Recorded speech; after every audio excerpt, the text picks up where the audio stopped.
What's going on, everybody? It's your boy, the Lo-Fi Horror Guy. Welcome to another episode of the Lo-Fi Horror Guys Growing On You live. Tonight, I'm going to be having on my dude, Hoya Roc. God damn, I cannot wait. This is going to be so sick, so cool. My dude from Madball, Hazen Street. My God, I'm so pumped for this. Really, really cool. First and foremost, let me say thank you to this month's sponsor, my dudes over at Vertigo Music, Grand Rapids, Michigan's own Vertigo Music. Go and check them out. I have a giveaway going on right now. You can scan back to a couple of my posts here on Instagram and check those out as well. If you missed some of this, go ahead and head over to my YouTube page. This will be edited and on the YouTube page here in a couple of days.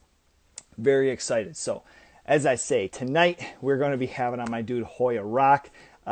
This is going to be utterly sick. I don't really have much of a pitch for this. The dude is absolutely a legend. Is for sure making moves in the hardcore scene and movement currently as far as with Madball and some of the stuff that's going on in New York and getting some of these shows back going. So let's get my dude connect. Let's get my man. Let's see here. Connected. Hoya, what is up, my dude? What up? What up? We on. It worked, right? Man, it worked, dude. This is all set. We're all hooked up, my man. Thank you right, so much. Good shit. What's so going on? Sick. Man, it's been a fun day. It's been a fun day, enjoying some of the nice weather outside. And how about you? Everything good your way, my man? Yeah. Where you at? In the city? You up north? Where you at? Michigan. Oh, Michigan. West Michigan, yeah. I'm in Florida right now, and it's fucking nice, man. Beautiful weather. Fucking nice. It's hot, breezy. What's up with Michigan? It's hot, cold. What's the deal out there? It's pretty warm. You know what I'm saying? We got some good weather rolling in finally. A little bit of turning on the AC inside and cooling off. You know what I'm saying? Go outside, get a sunburn. Michigan. I miss Detroit. Believe it or not, I miss Detroit. Out of all places, I miss it. It's a beautiful spot, you know what I'm saying, especially for the music, for the inspiration, for some of the stuff that's come out of Detroit, for music, it's always been, and we have a lot of family there. I'm just talking, yeah. You don't think like your vacation capital of, but for us it is. Right. I love it. All right, man. So look, here on the show, I got one introduction question. The remainder of the interview is about you and your craft, your career in music. And then I have one finale that I wrote just for this episode, my man. So if you're all comfy, we're gonna get this bad boy rolling. Yeah, let's go. Sick. All right, first and foremost, let me ask you. So my wife and I do some traveling. We're coming through New York. What's a local favorite spot, eatery, food staple of yours that you would say we have to try before we leave? Wow, there's so much. It's New York City. When you talk about New York City, it's the capital of the food world. I've been all over the world. I'm lucky to go all over the world. Ain't nothing like New York, especially for food. But it depends on what borough you're in and whatever. Like for me, obviously, you got to get pizza. You're in New York. It's gonna be, now you're gonna have a debate on pizza, but Joe's is my spot, and Joe's is a staple. But all right, if you go to Queens, you go to the Lemon Ice King for an icy. That's in Corona, my old neighborhood. Okay. You go to Astoria, you get Greek food. You know what I mean? You go to in Jamaica, Queens, they also have a lot of good Jamaican food. Yeah, right. It kind of depends where you go. And also Queens and Brooklyn, some of the best Italian food you're going to get. Definitely better than Italy. I don't give a fuck what anybody says. Nice. I think New York has better Italian food than Italian food. I mean, it's said here first, shit. But again, what do I know? I'm Ecuadorian and Nicaraguan from New York, living in Florida, so don't listen to me. Nice. I mean, it is cool, as far as like, I've done a little bit of traveling here. I just got to come to New York. It was a couple of years now ago, and it was Rochester, so it wasn't all the way, in the city or anything like that, or making it on the island. But in these next couple of years, and with all this lockdown bullshit and everything, for sure, it's a huge inspiration to just enjoy some things like traveling. Not even having to fly all over the place, just kind of making your way and enjoying some scenery or enjoying some different places. Exactly. Getting back to normal, it's called. You know what I mean? Just going back to the simple, basic things, traveling, being around people, talking, fucking sharing feelings and emotions. You know what I mean? But for sure, it feels good. And I think in one good positive way, this shit made people like go back to the basics. You know what I mean? Like just psyched to travel or psyched to talk simple shit. You know what I mean? Yeah, yeah. No, I dig that, man. I dig that. You know, and I've had some, you know, a couple of cats from New York and some of the boys from Sick of It All, and you know, so pizza always comes up, and it's always a fun debate gets into with that question. So it's Especially just with something I like to hear. Especially with Yeah. Craig, that you know, their pizza for now. Like I'm New York and I love pizza, but those guys take it to another level. You know, I'm like, I'm not that what do you call it? I'm not that invested in pizza culture. You know, I have children, Yeah, so I gotta put my time yeah. towards them. But I guess maybe I did have a son, I could put that towards Amore or whatever pizza There you spot they go. love. But now There you shout go. out to There you go. fucking not to Amore, but to Craig and all the rest of them. Craig, yeah. Okay, nice. All right, so digging into some of your musical interests, you know, kind of taking it back a little bit. I know that you've made mention as far as Michael Jackson's Thriller being, you know, a first album, or if not one of the first albums you ever bought with your own money. But if you can tell The us first something, album I bought with my the money. first. Okay, The okay, first a Thriller when it came out, I had to borrow. I begged my mom, I need to get this record. I needed it, and that was literally the first album I bought. I love that. I love that. If you can kind of go back and think as far as an album that you discovered off of the cover art, you know, going through a spot, you know, maybe a record shop and just seeing something you didn't know what the hell it was. What's something that comes to mind? You know, that's kind of hard. I can't really pinpoint a specific band, but it was definitely a hardcore band because Okay. that was kind of like the big thing. Like we would go see, I forgot what day it was, but there was a day where new records came out, new 7 inches. So Okay. I would look through, and if something looked cool, you would let me check it out. It had a cool cover. Yeah. So that Okay. kind of happened a lot, but it happened more with hardcore than any other kind of metal genre. You know what I mean? Yeah. Like Okay. I already knew with the artwork with most bands, you know, like Slayer was going to be this, Iron Maiden was going to be Eddie, you know, so I already kind of knew. But with hardcore, I would kind of like, you know, they weren't in magazines and shit. So Right. if you didn't hear about them, or maybe you saw a sticker and then now you look into the record thing and you say, oh shit, what is this? Cool cover. Yeah. Well, a funny story. I picked up that first Madball 7 inch. I already knew about Madball because I seen him come out on stage with Agnostic Front when he was 12. I was there at Live at CB's watching the show. Oh So shit. I was looking through the record collection to buy something, and I said, oh shit, Madball, they actually did a 7 inch. I go, wow, that's cool. And I bought it, you know? Oh, And then fast damn. forward, fucking 27 years later, I'm over here still in the fucking Damn, that's funny too. You know, being able to answer that question with the fucking band that you're in still today. Yeah, pretty crazy how it's small world, never say Yeah. never Wow. kind of shit, you know, and all that kind of shit. But yeah, that I wish I still had it. It would probably have been worth money. Yeah. Okay. Now, as far as kind of digging a little bit further into that, I've listened to some of your interviews, read some of your stuff, listening to your podcast. With hip hop being an early interest in music, what drew you to tracks that you grew to love? As far as was it maybe an artist's delivery? Was it the beats? Was it what was it that generally pulled you in first? For hip hop, Mm-hmm. was everything you just said. You know, and again, growing up in New Okay. York, I'm from Queens, Corona, Queens. Like that shit was everywhere. That was just the backdrop. You know what I mean? So Yeah. I definitely also was a young kid with an attitude. You know, I was never so much. I wasn't a troublemaker, but I got into trouble. But I always Okay. had a thing for the more. I was a rough kid, so I always Yeah. gravitated to whatever seemed more aggressive or street or, you know what I mean, like certain things. Like, so it was hip hop, and then I loved metal, but I was never into like devil worshiping and long hair. You know what I mean? But I always loved Slayer. Yeah. Like I love Slayer. Like I loved them, but I didn't. I always like. Yeah. I couldn't understand, I couldn't relate to the devil or makeup and earrings, and I was just not into that. Then my brother was listening to Slayer and hardcore. Then I heard Agnostic Front. Sonically, at first, it was a little bit more noisier, but still fucking real aggressive.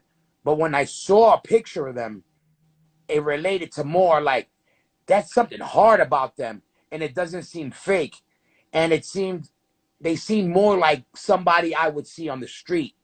You know, it didn't seem like a gimmick. Okay. You know, they were just Yeah, right. regular, no Okay. shirt on, like backstage and shit, like a picture, you know. And I was like, something about it just seemed more relatable. And I was like, that's raw. And I go, that shit seems real. So Yeah. I gravitated towards that. You know what I mean? And then yeah, just, I guess the rawness of Okay. you know of hip hop, and the same thing for hardcore. Just the aggression and the rawness of the music itself. You know what I mean? Okay. Okay. Nice. Nice. I love that. I love that. You know, kind of something as far as relating to, you know, maybe the situation that you're in, and something where, you know, you can listen to something and be like, oh shit, you know, I'm not alone. Like, this isn't just Yeah, something that's just happening to me. Like, I can listen to yeah, these guys and, like, yeah, this for shit's sure. happening. And to me, like what happened with hip hop, to me, that was the soundtrack of the street. Meaning, when you went to walk to the train station, it sounded like that. That's why I Mm. think when Set It Off came out, the same feeling people felt. I had people from all over the world tell me when I heard Set It Off, I felt like I was in the Lower East Side. I felt I was walking through those streets, and I said, we didn't mean it to be that way, but our concept was we want people to take a walk through our shoes, kind of thing. You know what I mean? Because Okay. you know, everything and every track we ever wrote is about us or somebody we know. Like every Yeah. track we ever wrote. You know what I mean? So it's like, so it's all like we wanted people to kind of try to relate, like see life through our eyes, you know, through Freddie's eyes, you know, what we Sure. were living through. So, you know, we wanted it to feel like that. Well, we had a little urban feel, a little hip hop in the skits, you know, in the background music, and we had the train and we had graffiti because that was what we do. You know, it's just, you know, it's funny because people see it now as part of the costume, I guess, for some hardcore people, like the tough guy hardcore costume with graffiti, shorts, tattoos. I'm like, that was just us. You know, Yeah. it ain't no costume. It's Okay. just who the fuck we are. You know what I mean? Yeah.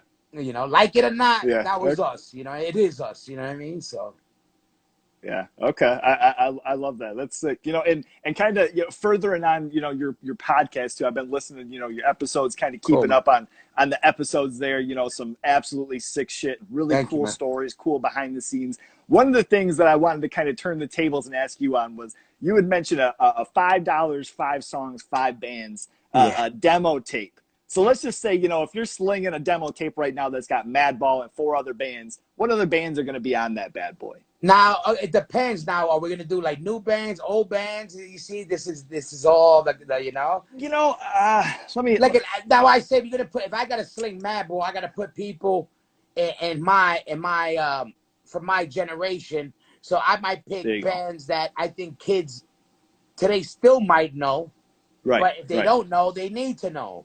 If Yeah. it ain't, Okay. you know, it's a Madball. It's definitely got to be a Scarhead. It's got to be a Crown of Thorns. You know, there's bands also like, you know, I'm a Fahrenheit 454, 451. You know, Yeah. Fahrenheit's Okay.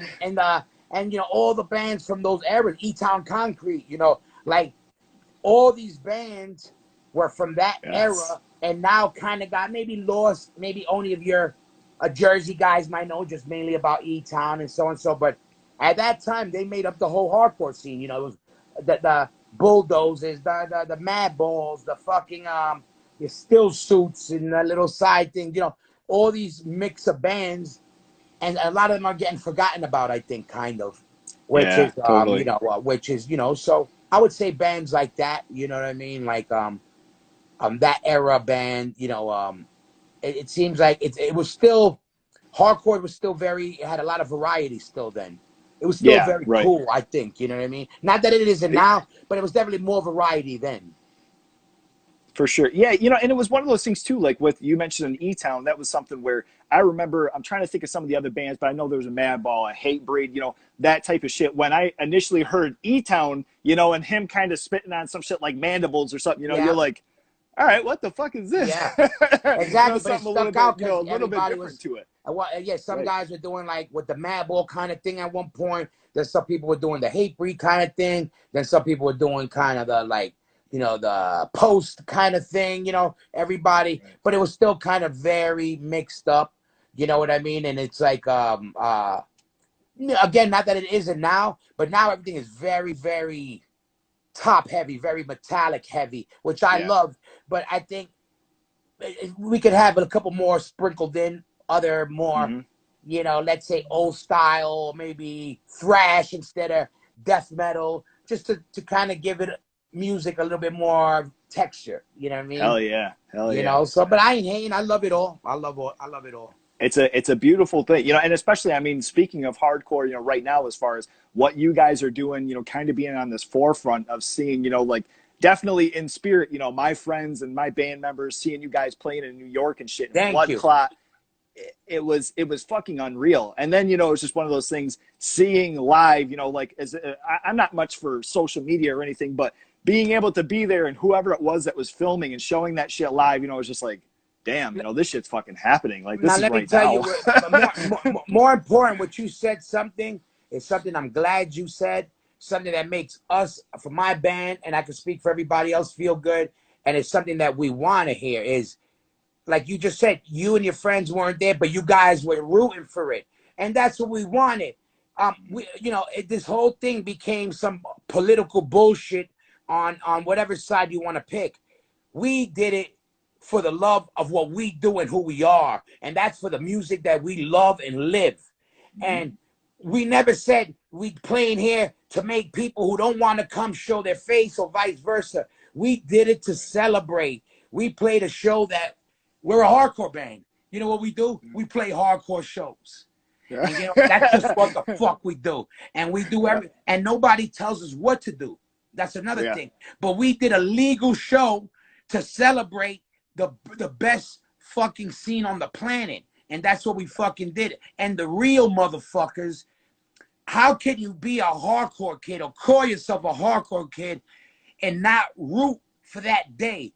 Forget about rooting for a mask, a vaccine, yes or no, this band, that band. How could you not root and fucking, support the movement that day? That means you were never down with it, and we don't want you down with it. It's just what it is. Again, whatever side you pick, you should have been, at least say root for hardcore. I don't agree with it, but root for it. Not, how many death threats I get? It's funny. But I tell you, I could honestly say this. I never been more confident in my skin, and I never felt more proud to be a hardcore kid than ever in my entire existence. So it's like, bring it. You know what I mean? Like, I'm so charged. I can't wait till people hear this next Madball record. I'm taking people's heads off. Oh man. So that's a promise. I haven't heard a whole lot about anything brand new, but damn, I'm stoked for that. Holy shit. Yeah, you guys in the process of writing then? Yeah. I had a lot of music already in the works, and then I took a little break from it. This COVID thing kind of threw a monkey wrench in things, but now I'm back on it, and I got more fire than ever, man. So like, just with everything, we're gonna let motherfuckers know what time it is. You know what I mean? But Nice. for everybody who got our back, we got something for you, and for all the haters, we got something for you. That's just how we get down. You know what I mean? Like us or not, this is our shit. Yeah. That's what people gotta understand. This hardcore shit, this is our shit. We live this shit. So we're just a part of this, like it or not, as everybody else, and we ain't going nowhere. Yeah, it was such a beautiful thing, and it was one of those things too. After the fact, as far as hearing and kind of seeing some of the comments online and some of the things that some of the cats that want to say all this shit. And I was watching an interview. Maybe it was even Jimmy G was on your show, and you guys were kind of sitting going back and like, if we were in in face-to-face contact, like you wouldn't be saying this shit. This wouldn't be happening. But I just really appreciate the fact that of like more people kind of getting it out there, where it was like all these people that were there wanted to be there. They weren't forced to be there. They weren't pushed into being in this situation they didn't want to be, and everybody looked like they were having a great time. I swear, I'd give you $1,000 if you could find a picture with somebody with a miserable face, because you can't. There was babies, women, girls, every sex, color, religion, everything. You know what? Everything. You know what? The one thing that was not in that whole place was hate. Yeah. That day there was no hate, and that's why motherfuckers outside are hating on it. Because you know why? Misery likes company. So all it takes is one piece of shit to start that that snowball of shit, and now you Yeah. got a big piece of shit. But you know what it is at the end of the day? A piece of shit. Still So stinks. keep rolling. Get bigger and bigger. It just rolls, and now we can see you even better now. Because now you're Right. this big piece of shit, and now we know where you are. So listen, you know, again, we live this shit. We all, I can speak for Madball. We go to sleep fine at night in our skins because we live the way we live. You know, we live as good as positive as we can. Nobody tells us what the fuck to do. We do it for the love of our scene. We're family dudes. We love that.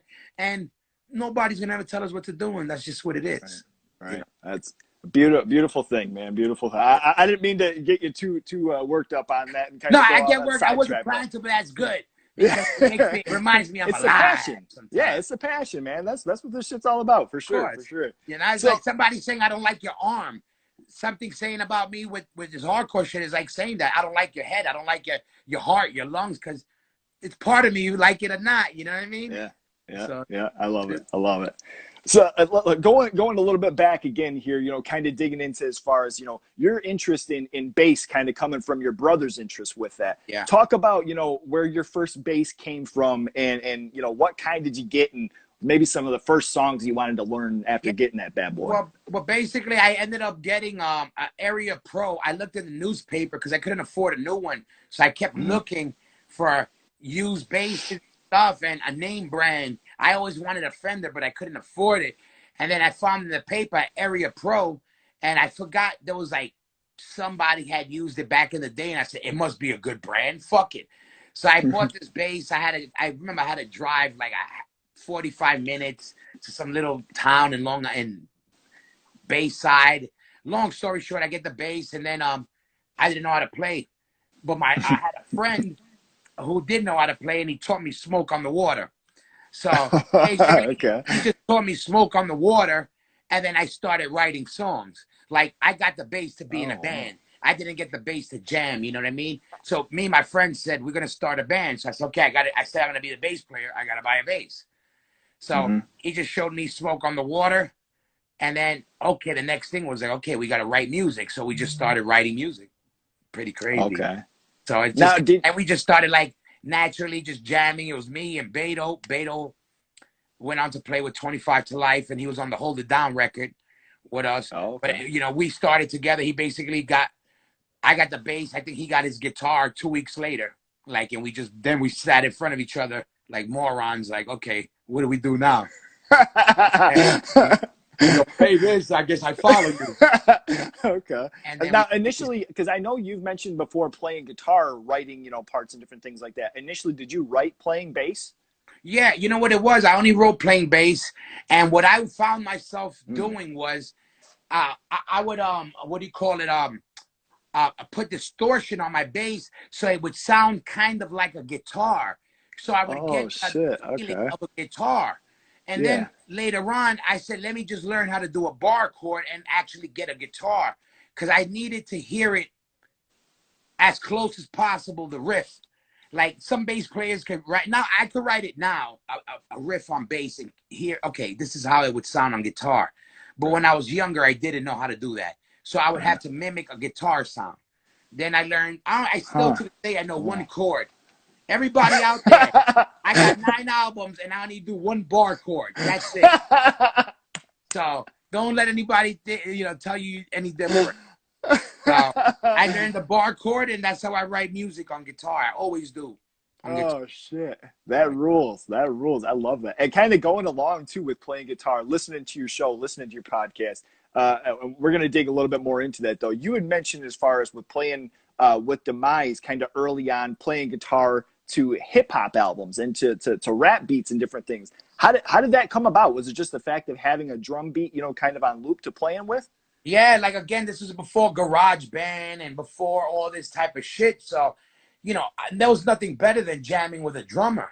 So I used to be like, man, I wish I had a drum machine, because back then hip hop guys had a drum machine, not to write rock or hardcore or whatever. You know what I mean?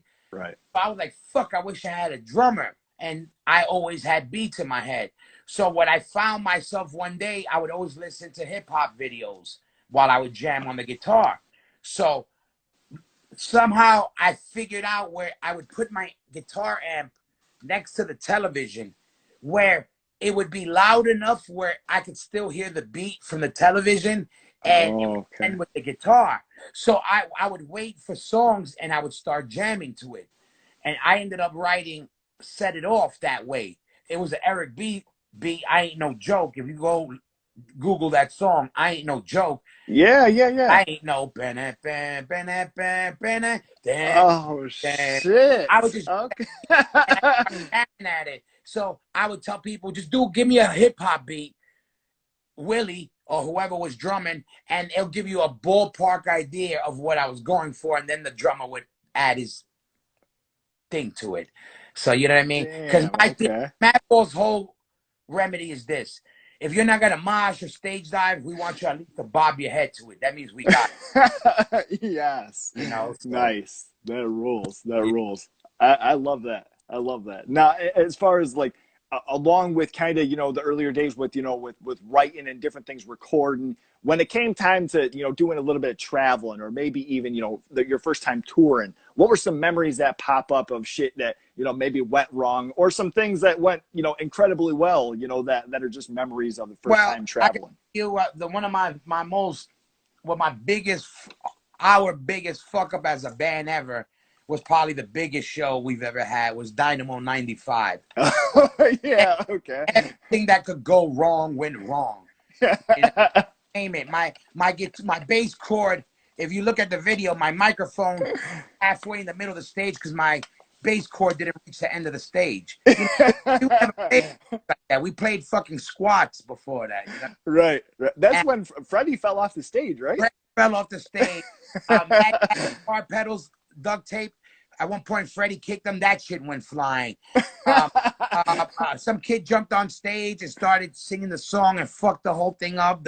Just um, uh, what else happened? Oh, you name it, it happened.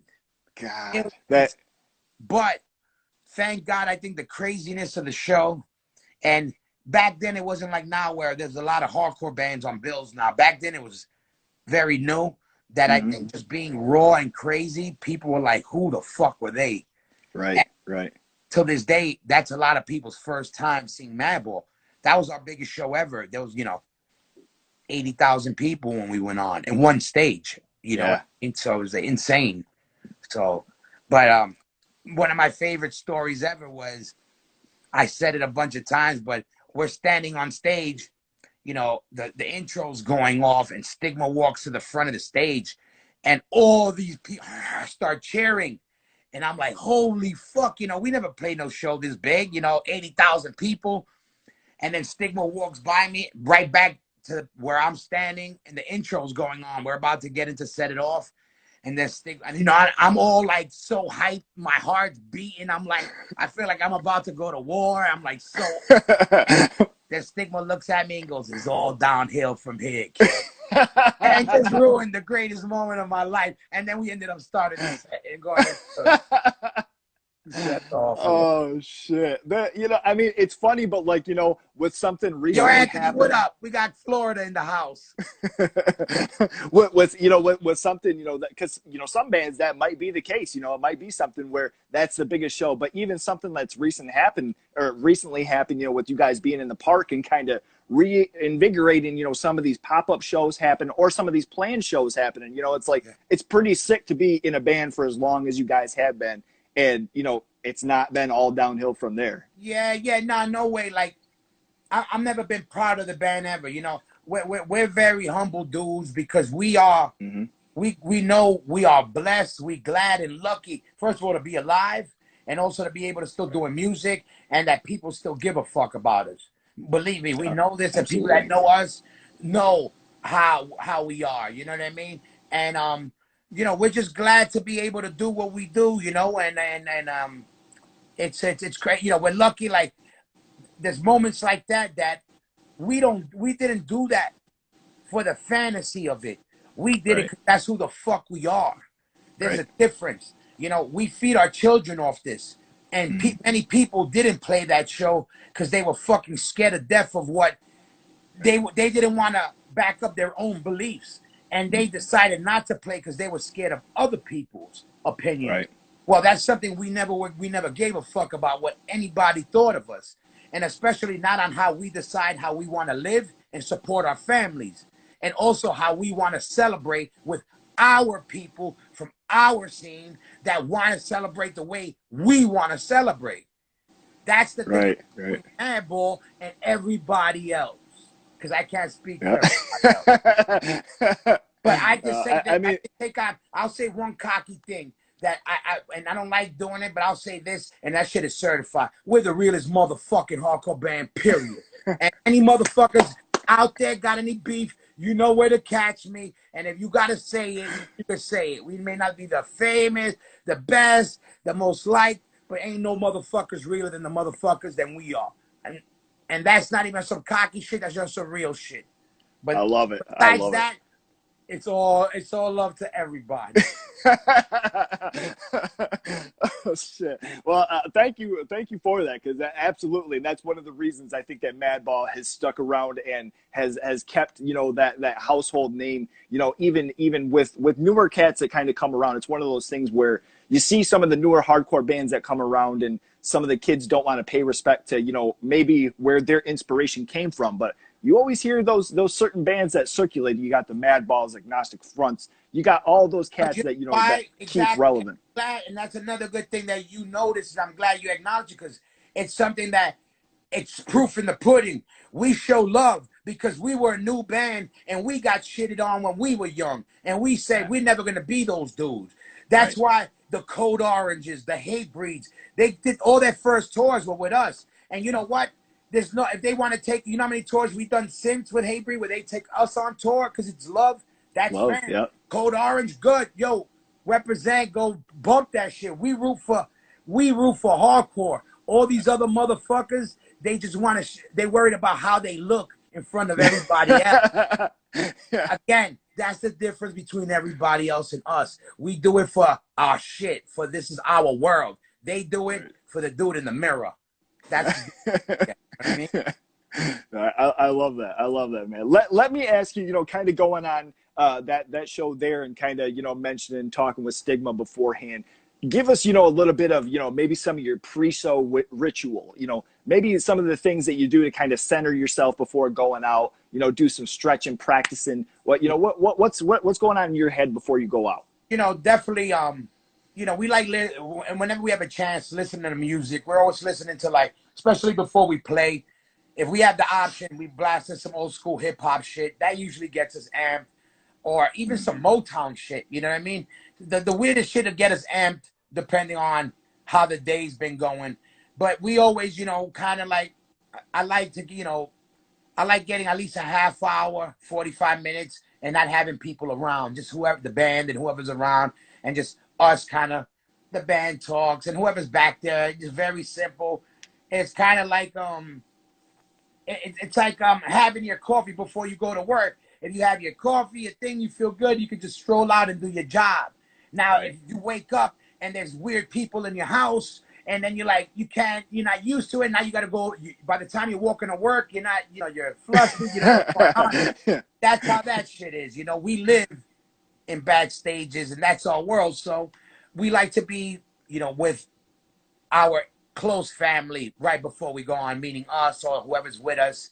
And then, kind of, we take it from there. It's like, kind of like, you leave your family. All right, see you later. See you after the set, and we all got a job to do. We all do it. We all come back after, mission accomplished. Feels good. It's a team effort, you know what I mean? A family. Our shit's a family. Yeah. We really are like the Partridge Family of fucking hardcore, you know what I mean? That's good, and that is kind of a way as far as centering yourself and kind of going out and just having that mental mode where you can go out and just kind of be in the moment as far as playing and just having that energy with it. Yeah, again, we live this shit. This is our lives, when people can make it the wild party because they do that shit on weekends. They're part-timers. We live this shit. I've been, we've been doing this 27 years and we haven't stopped, so we know what works, it's how we support our families. So we take it very seriously. You know what I mean? In the early days, we were wild. We used to fucking wreck clubs, and we used to leave fucking places burning. It was crazy, man. But we also learned from our mistakes. We also, you know, we don't say why us, why not this. We also believe in karma. We also paid karma. We paid karma back. So, but you know, we still here. You know, that's again, that's the difference between us and everybody else. You know, nobody tells us what the fuck to do or when we're ready to go, but us. And we ain't going nowhere. Okay. You know? Yeah. You know, we're Nice. Nice. working on that new record. The new record, we're taking people's fucking heads off. And even more of a statement. I can't this record is for all the haters.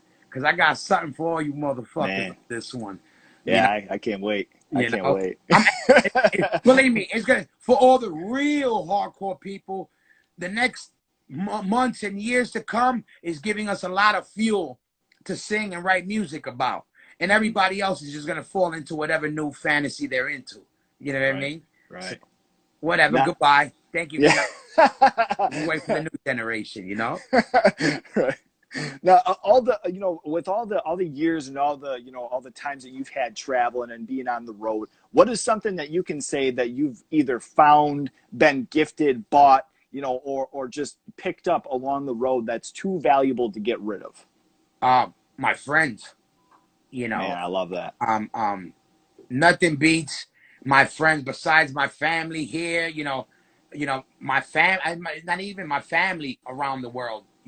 I told people this, and I might have said it on my podcast, I don't remember, but because I literally told my son the same thing. I told him, I said, we ain't rich. We're far from rich. And wondering this, that, people know you. We're very far from rich. I'm a single dad, plays in a hardcore band that ain't allowed to play hardcore shows at the moment everywhere.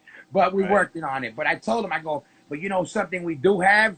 We have a bed to sleep on and a meal to eat anywhere on the planet. And there's millionaires that don't fucking got that. They got to pay for that. We got people opening their homes to us because they got love for us, the band, me, music, our people, and our world just does that. And I said, that's something that on some corny shit, but on some real shit, you can't buy that shit. You can't buy friends. You can't buy love. You could buy fake love temporarily. You could buy fake friends. But to have somebody, I had people that had nothing offer me everything they had. People that lived in the favelas in Brazil that are eating out of, what, and they're giving me half their family's food. You know what that is? That's, it's something even, seeing through with this whole pandemic thing and different things, happening as far as even you see some of the, I'm trying to think of what the site is now, but the like GoFundMe type thing where somebody has fallen into, to a hard spot as far as having to have some sort of surgery or, some really bad disease or even with, some of the COVID stuff. You've had some of the people that have fallen into situations and you look on there and they're asking for a couple $1,000s and they have 30,000, 40, 50,000, from people that they have never met before. But it's like, if there's something I can do, and it's such a beautiful thing. I mean, that's a great answer, and it's something that I haven't heard yet asking different people. And truly, so valuable. I absolutely love that. Yeah, no, and it's true. I learned that, I always knew it, but it became more and more the older I get, the people that are there to look out for you. Being kids from the street, you see who has your back because we always tend to fall into crazy type of lifestyle, so which means people going to jail, dying, just violent, a lot of fucked up shit has happened. So you get to see people who really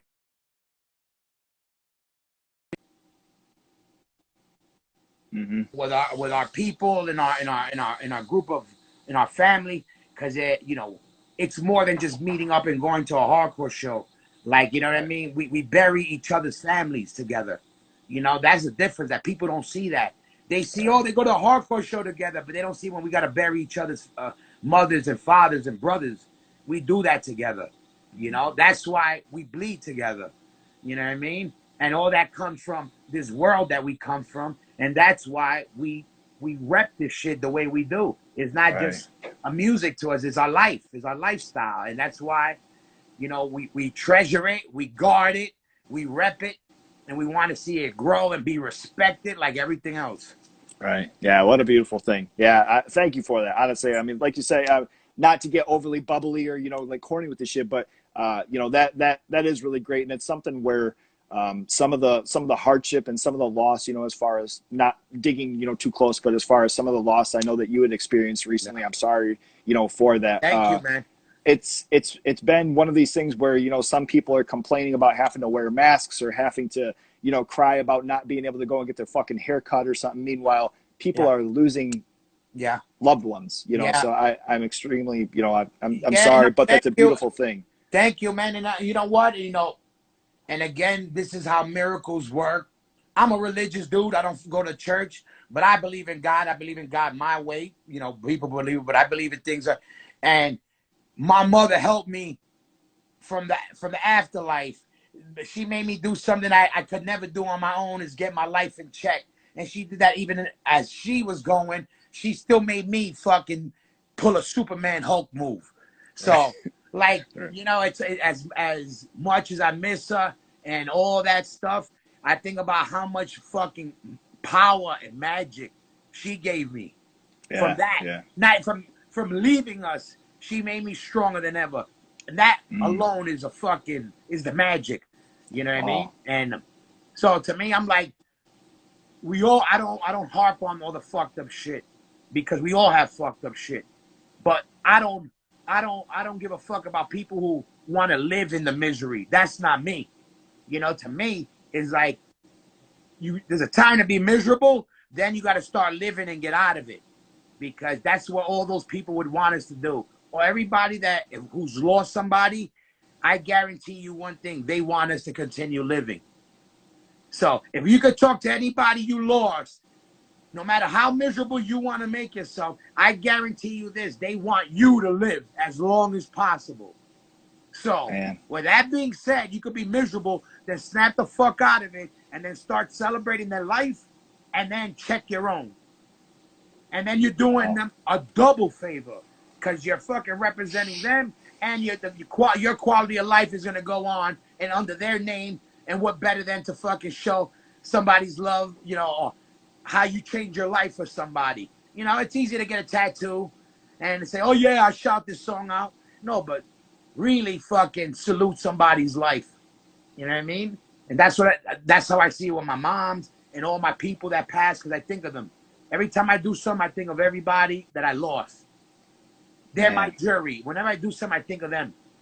You know, they're the people I got to face in my head, and, you know, whatever. So, you know, I mean, and it's one of those things. I mean, this is the first time I'm meeting you, you know, not even necessarily face to face, but, you know, just about your character. I mean, just about seeing somebody and reading somebody's personality and, you know, kind of different traits and things like that. It says a lot about somebody as far as going through some of the shit that you've gone through, and then having that mentality and actually having, you know, telling yourself that, hey, I'm going to change and I'm going to do better things and I'm going to be on this track, and actually being about that shit and actually doing it. Yeah. You know, bravo, man. And don't get me wrong, I'm not one of these. I'm the furthest thing from Toby. I'm the furthest thing from John Bloodclot by far.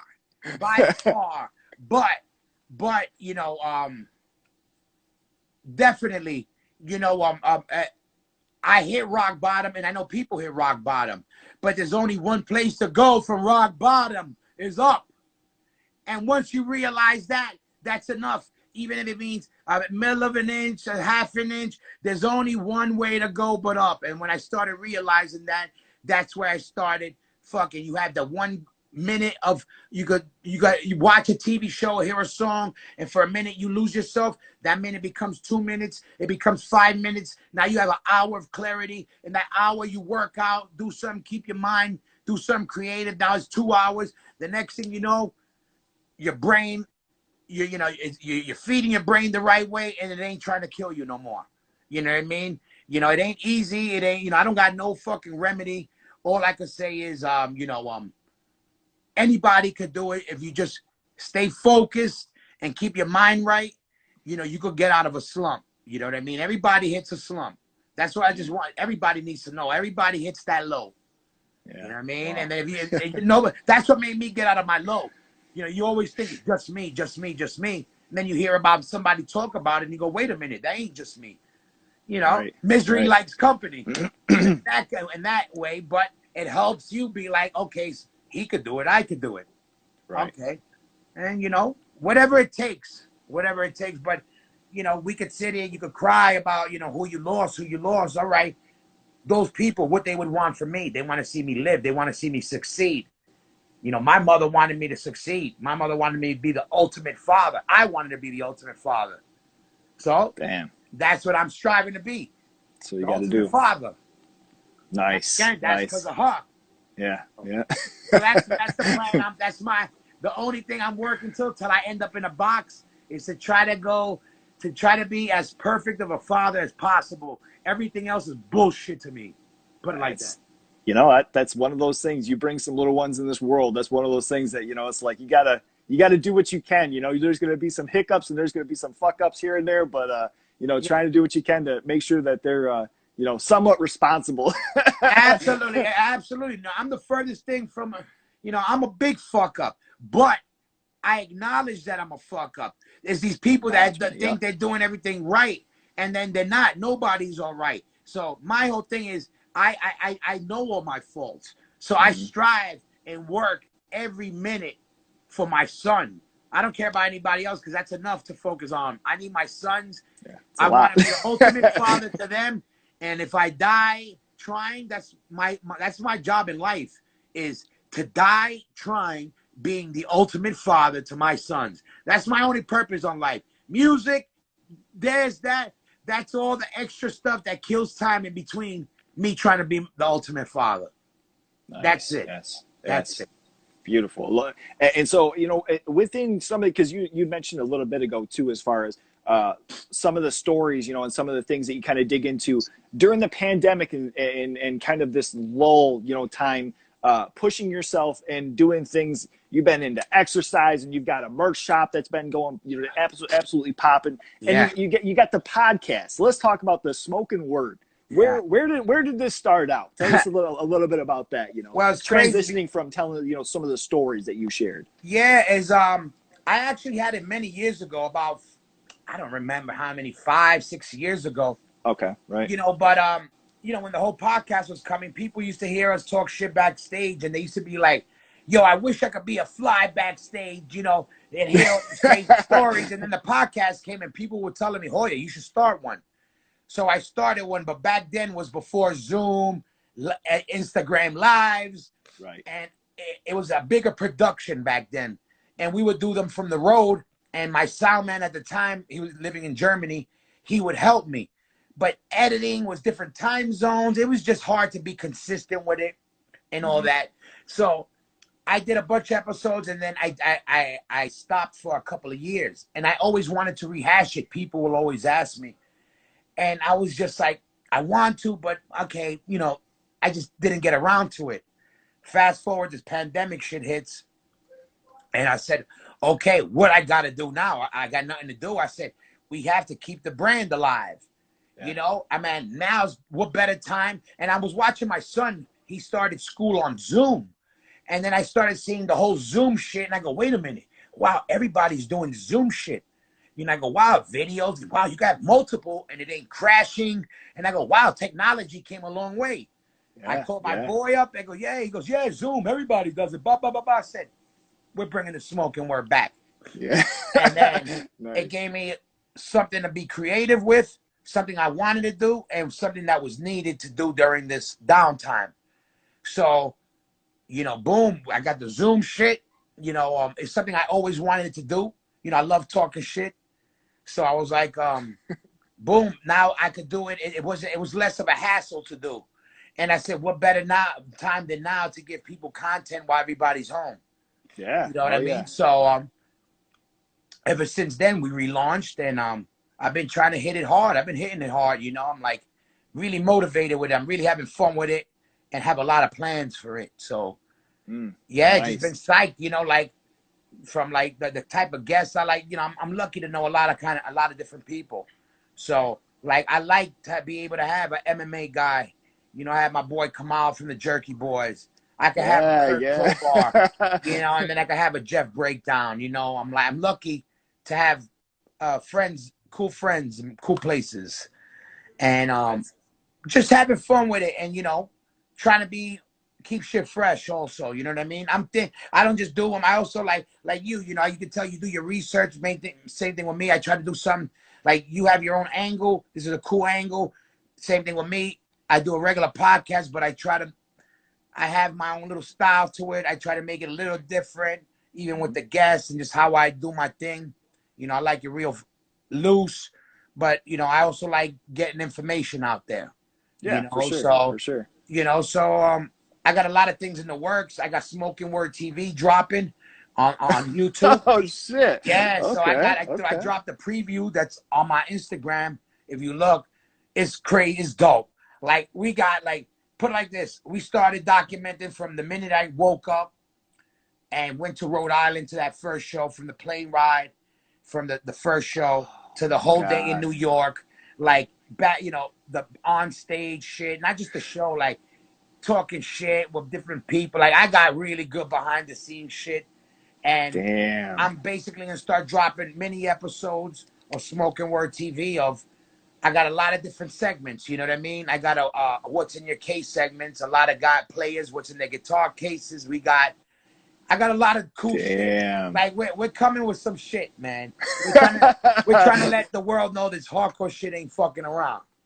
Nice. That sounds fucking awesome. You know, and it's kind of one of those things too, where like with the pandemic and with everything, you know, shutting down too, I feel like, you know, podcasts or some of the interviews that have been happening or some of the shows, you know, that you see, it's kind of a way, you know, to feel like there's still somewhat of a you know a Yes, music community, you know, as far as like not being able to go to shows, but it's like, oh shit, you know, this guy, this dude from Madball or this dude from a this band's got a thousand show or percent. does some interviews, you know, you can still, it kind of reinvigorates, and maybe some of the guests that they have, it's like, oh fuck, I've never heard that band, let Exactly. me check that out. A billion percent. That's why it's very important what Mm. you do. Excuse me, what I do, what all the podcasts are doing, especially during this time. It still lets our community that, you know what these are?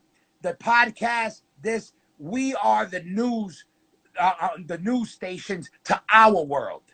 You know what I mean? Ooh, all That's what right, people I don't like that understand. This shit. is our world. We are networking real news to our people.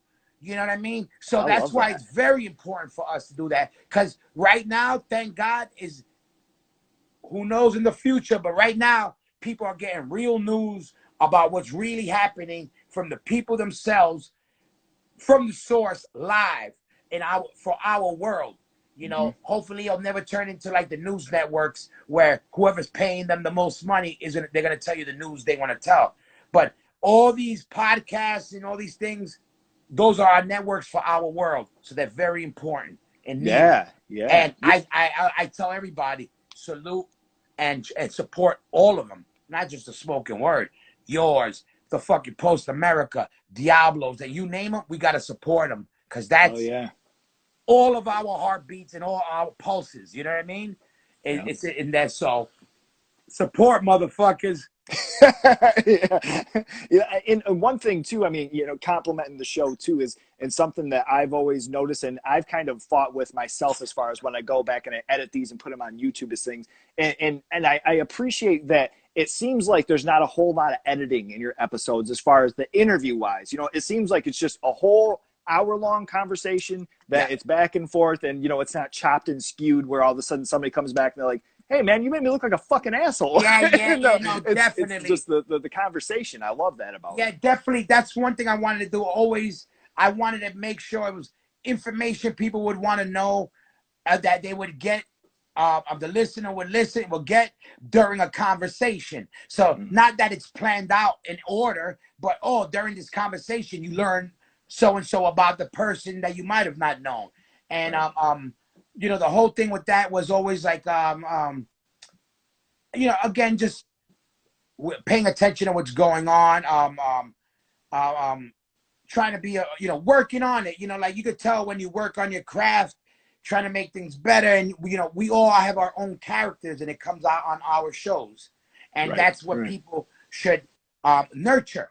You know what I Yeah. mean? Not try to, oh, let me do what they're doing because that's doing good. They should just nurture what they're doing, and that's where you got a bunch of cool different shows out. You Love know what that. I mean? I love So that. it's like that's why I'm like psyched, and I'm like you know, constantly working on the same thing, like from content, and you name it. I'm thinking about it, trying to make it dope, because I also want our world to be represented right with everybody else's. Totally. The metal guys, with the punk dudes, with all the skateboarders. We got to make the dope shit like everybody else too. Yeah.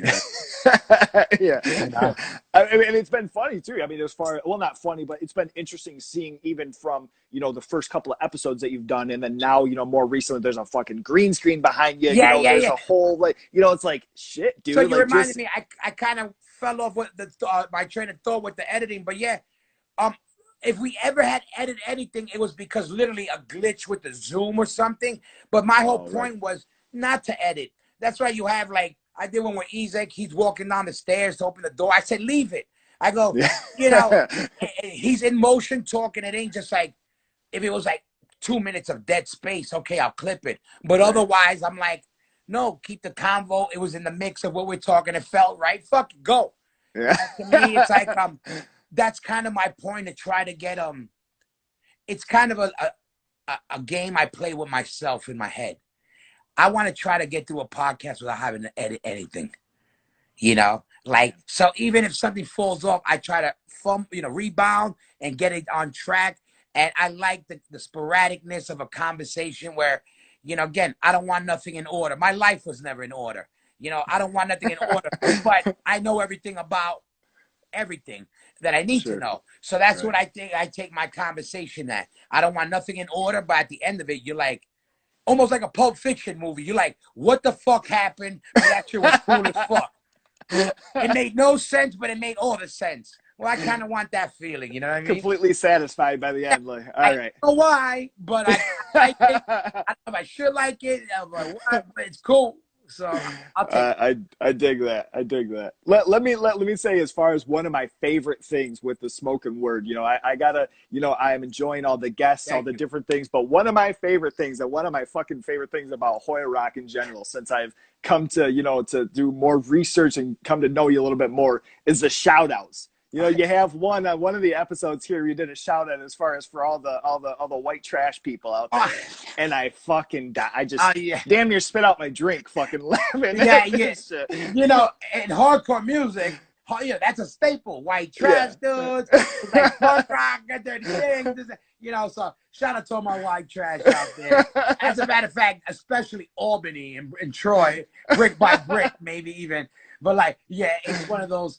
Me and Ezek love doing those. We always love that buzzword, because you know what I love about it? Because the white trash dudes, they usually love it too.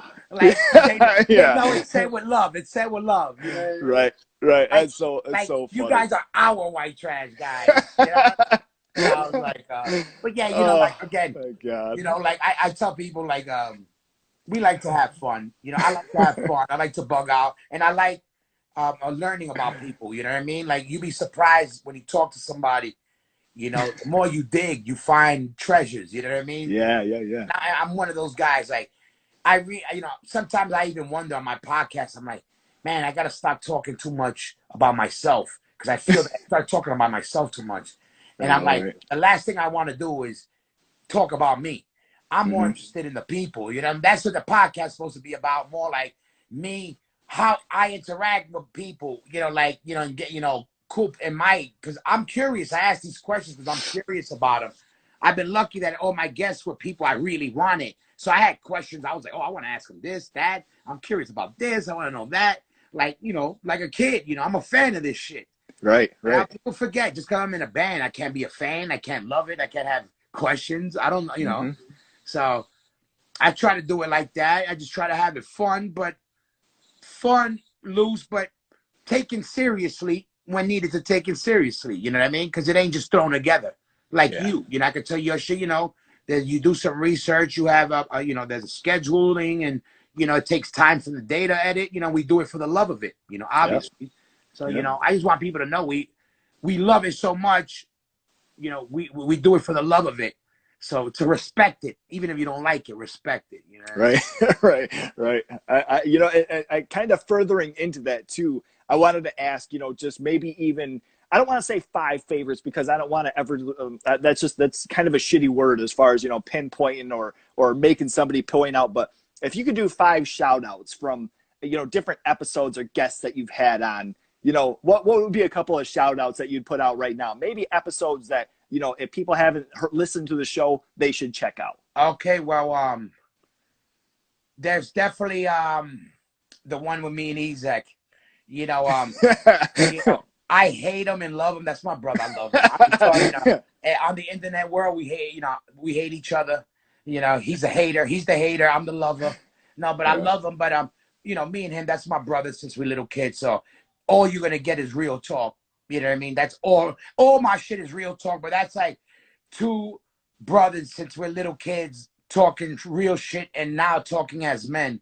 And we came up the same way, and we're 2 guys that have been involved with the scene. So definitely that. Not just because he's my brother, but he's got to do a lot of things in music also, and interesting. Yeah. Our story is interesting in general. I think so. It was that, and let me see who else I like. Definitely again, not because it's me with the band, but the Set It Off, doing the Set It Off episode with the original guy. Yeah. Like, just to be able to get all of us in a room together was, I can't remember the last time we were in a room together like that, even if it was a Zoom room, you know what I mean? So that was pretty, that was pretty special. And Kurt from Crowbar, like, I know Kurt on and off for a long time, but we weren't like, we don't know each other very, very good. But it was good because he was the first guy that I didn't know very well. We're good. I love Crowbar, and he's a great dude, but we weren't like close. It was good to have him on, and that was like good to interesting, and for me too. Like, okay, for me being out the box with somebody I don't know. Yeah, right. You know what I mean? And again, I like the All About the Bass episode with Craig ahead and and Gallo, and that's just for the pure fun insanity of it. That had to have been my personal favorite, was that episode. And we got more, and that's my whole thing. I'm gonna do every so often. I'm gonna do All About the Bass, and I got Craig. Craig is gonna be my Ed McMahon, like with the Tonight Show. So every time I do All About the Bass, it's gonna be me and Craig, and I'm gonna find other bass players to do it. Because again, I'm trying to keep things fresh and sexy in the pocket. Yeah, nice. You know what I mean? Nice. That rules. But stuff like that, and also the one with Kate was cool because Kate's a friend of ours, and it was the first woman, girl, female. I hope I'm saying the right title. Everybody out there, or whatever the fuck it is. Shout out to Kate, but like, besides being a friend, it was cool because people would also like, for some reason, just because we're gorillas, they think that we're not friends with any girls. You know what I mean? Something, I don't know what they think. People were like, "Wow, that was really amazing." I'm like, "Wow, you and the girl." Like, yeah, she's our friend, like, why, we could, not a huge deal, shit. It's just because I guess the Madball world, the 108 world, people never associated, but I'm like, Kate's cool, and we've been friends, and Steve and all of them are mad. That's fam right there. But it was cool to be the first woman, and and have it be her, because I wanted, she's Equal Vision, they're a staple in our scene, so it was more than just having a girl on the show. You know what I mean? Sure. It was somebody, a staple in the scene, and somebody for the girls too. You know what I mean? Yeah, yeah. No, I love that. And I guess not so much in a personal manner from me doing these two, but it's such a satisfying thing to having someone, or maybe even sometimes episodes that it's just like, I tried to do my best research. I can't find a whole lot out there. And then, you go and you have that conversation, and it's the fucking best thing. It's just like, sometimes those are, some of the best things where it's like, I don't really know a whole lot. I don't even know so much what to ask, but all of a sudden an hour goes by and you're like, fuck, we got to wrap this. Yeah. To be honest with you, I don't do no research. My research is more, it's not that I don't research. I don't research. Right. My plan of attack is different. I put down the things that I want to know, or I think people would want to know.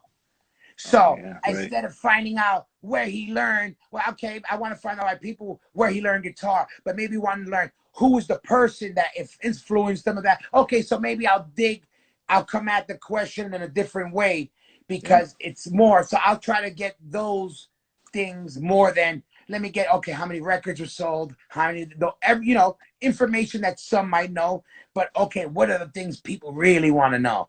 Yeah. Okay, like, you know, some people might say about like me right now, they might at the moment might be more concerned on my diet than music. Right. Right. So okay, so why worry about 100 things that nobody gives a fuck, but something that's kind of up to date. So okay, Yeah. Hoya got into hardcore, blah blah blah, touring, living wild lifestyle. Okay, how did it affect your health? Oh, it did. Okay, what are you doing now? Now I'm helping my health. Now, okay, now we brought it up to those people. You know, I learned. I try to give people kind of what they hear and not tell them what I think they want to hear. I try to Oh give them yeah. what they Right. want to hear. I try my best, you know. So it's kind of what I do. I'm a fan. So I Mm-hmm. take like, oh, I'm a fan. What would I want to know? I would want to know this. I want to know how you write the songs. Do you do this? Do you drink a beer when you do it or not? Do you do this? You know, these are the things I want to know. Yeah. So I kind of take that concept and try to stick to that when I do my thing, you know. You know, and it gives as a fan, as somebody listening, as somebody outside of, you know, the circle, or someone that, you know, knows these people personally, it's so cool to listen to as a musician as well, you know, and hearing some of the stories or hearing some of the things, you know, and somebody's listening and they played along with hip hop tracks to, you know, write guitar parts, you know, it's like hearing some of that stuff, or hearing two people shooting the shit that are going back and forth about how they learn different things too. Like, that always gives it so much more of a fun thing, because it almost makes the, you know, the listener, you don't have to be a musician, but it almost kind of puts you in that situation where you feel like you're in the conversation and can laugh along and shit too. So it's Exactly. cool. And that's why I love it, because listen, a lot of people out there, you know, we know we're lucky to be in cool bands or whatever, but we ain't nothing special. We're just fucking dudes in bands.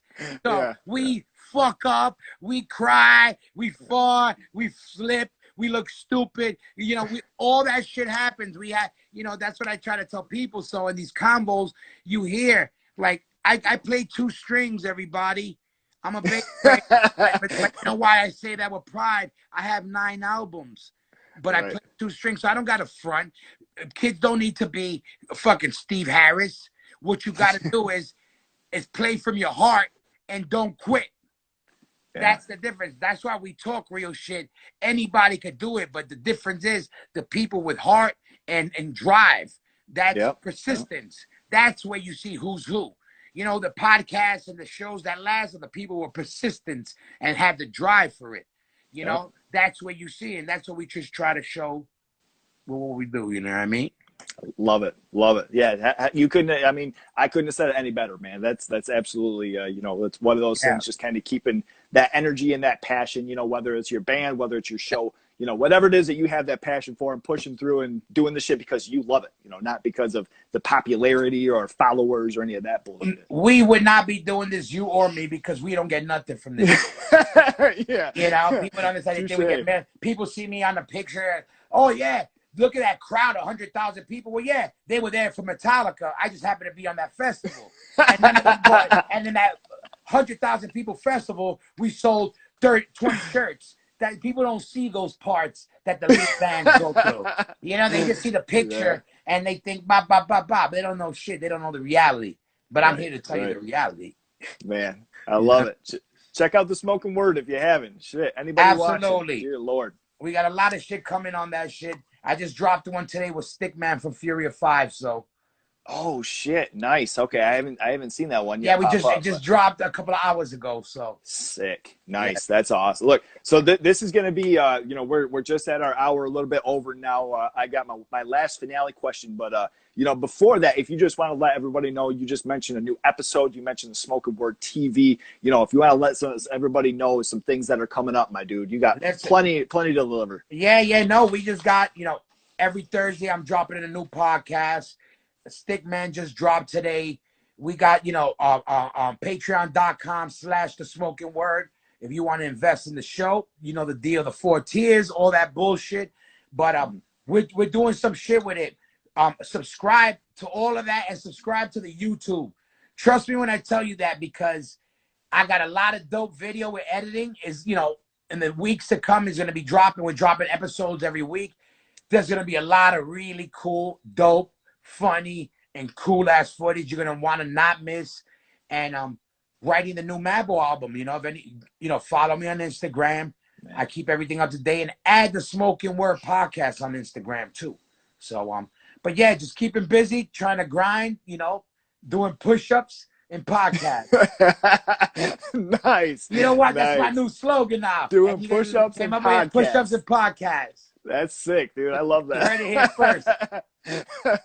Nice. That rules. That rules. All right. Let me. So this is the finale here. And it brought to mind, kind of doing my research and kind of hearing the thing as far as you writing to hip hop and your interest with that. So in the '90s, you remember the movie Judgment, right? Yes, of course. Okay. So let's say that Madball winds up on a Judgment Night type soundtrack. Okay, and you guys can have anybody outside of the hardcore genre, singing or performing with Madball. Who would you choose to do the vocals over a Madball track? Well, what's kind of hard? We were lucky to have Ice-T on the track. It's almost like we did what you would say. Oh yeah, shit. So, and that track is one of my favorites that we never got to do a video for, but I wish.